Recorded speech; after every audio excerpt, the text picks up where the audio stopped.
কি কেমন আছো সবাই? আশা করি সবাই খুব ভালো আছো, আমিও খুব ভালো আছি। শুভ পঞ্চমী জানাই সবাইকে, সবাই পুজো খুব এনজয় করো। এবার আসি ভিডিওতে। আমি প্রায় সময়ই রান্নার ভিডিও দেখি, মানে ইউটিউব থেকেও দেখি, ফেসবুক থেকেও দেখি। তো সেই ভিডিওগুলো দেখে আমি রান্না অনেক সময় বাড়িতে করেছি, নিজেও করেছি। নিজের রান্নার ভিডিও আমি তোমাদের সাথে শেয়ার করেছি। আজ একটু ভিডিওটা অন্যরকম। আমি গাঙ্গুলি ফুড অ্যান্ড ভ্লগ এই দাদার ভিডিও দেখে পুরো মানে সেম টু সেম কপি করা মানে হয়নি, মানে সেম টু সেম ইনগ্রিডিয়েন্টস দিয়ে আমি জিনিসটা করতে পারিনি। বাড়িতে আমার সব কিছু ছিল না, তবে অলমোস্ট কিছু কিছু জিনিস আমি মানে প্রায় জিনিস আমি দিয়েই ওনার মতো করেই করেছি।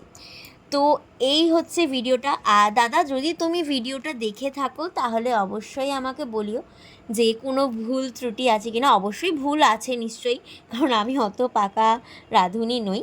আমিও কিছু কিছু রান্নার ভিডিও পোস্ট করে থাকি।